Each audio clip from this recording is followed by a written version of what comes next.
Perkenalkan, nama saya Resapira dari Prodi 3 Kebidanan Universitas Al-Aitam. Di sini saya akan menjelaskan Penkes kalender keluarga berencana. Siang Ibu, perkenalkan nama saya Belira. Saya bertugas pada siang hari ini. Bagaimana Ibu? Apakah ada yang bisa saya bantu? Jadi ini Bu, sebelumnya saya pernah pakai KB IUD, terus KB implan, dan terakhir saya pakai pil KB malah naik berat badan.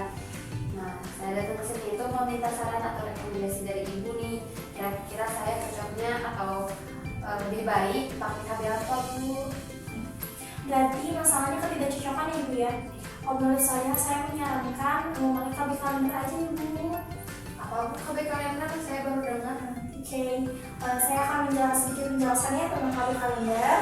Oke, sini ada KB kalender adalah usaha untuk mengatur kehamilan dengan menghindari hubungan badan selama masa subur seorang wanita.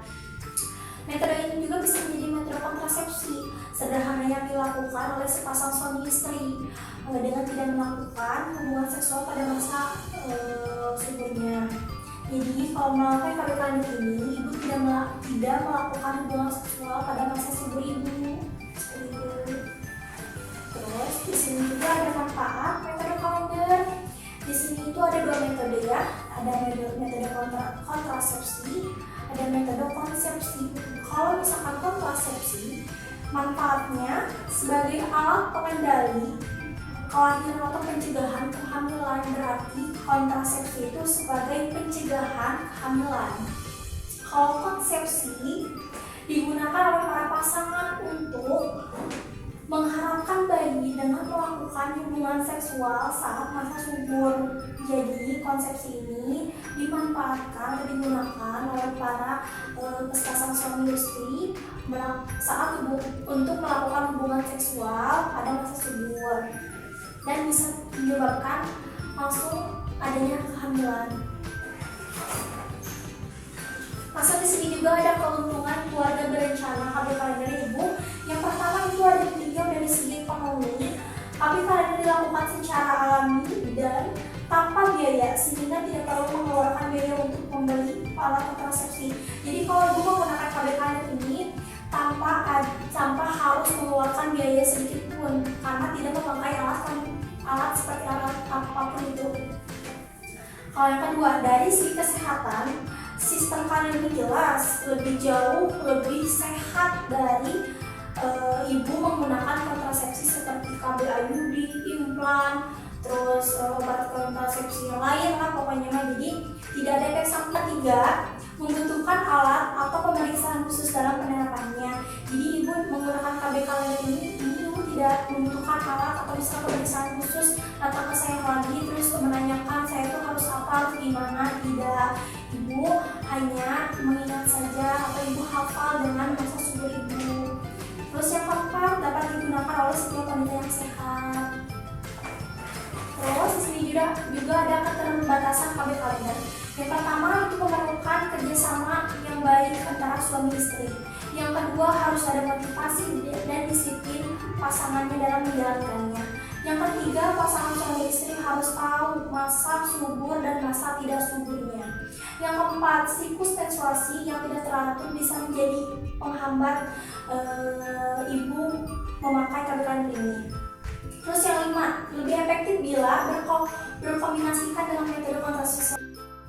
Di sini ada faktor penyebab metode kalender tidak efektif. Yang pertama, menentukan masa tidak subur didasarkan pada kemampuan hidup sel sperma dalam saluran reproduksi. Biasanya sel sperma itu mampu bertahan selama 3 hari. Terus yang kedua, anggapan bahwa perdarahan yang datang bersamaan dengan ovulasi diinterpretasikan sebagai menstruasi. Hal ini menyebabkan perhitungan masa tidak subur sebelum dan sesudah ovulasi menjadi tidak tepat. Terus yang ketiga, menentukan masa tidak subur tidak didasarkan pada siklus menstruasi sendiri. Terus yang keempat, kurangnya pemahaman tentang hubungan masa subur dengan perubahan jenis mukus atau lendir serviks yang menyertainya. Yang kelima, anggapan bahwa hari pertama menstruasi dihitung dari berakhirnya perdarahan menstruasi. Hal ini menyebabkan penentuan masa tidak subur menjadi tidak tepat. Itu. Terus di sini juga ada cara kerja KB kalender. Di sini juga ini contohnya di sini ini tuh siklus haid minimal 6 bulan ya. Ini tuh 6 bulan contohnya.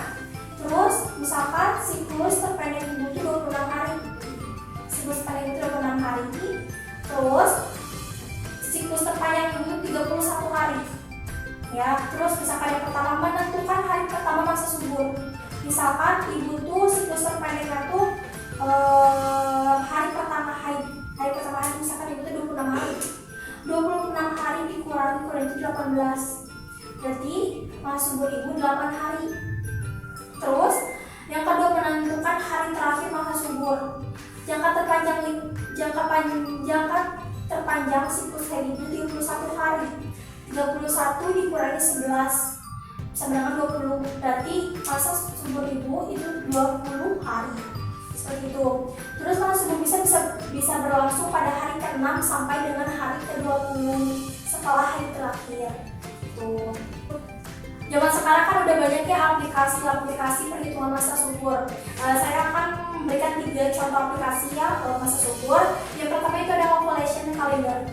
Aplikasi ini membantu penggunaan mengetahui saat paling subur berdasarkan perhitungan siklus haid. Aplikasi penghitungan masa subur ini juga memberikan prediksi jenis kelamin anak berdasarkan waktu subur dan saat terjadi pembuahan. Nah, terus ada yang kedua aplikasi Flow. Aplikasi ini bisa melacak jadwal menstruasi, terus kalkulator kesuburan, serta kalender menstruasi.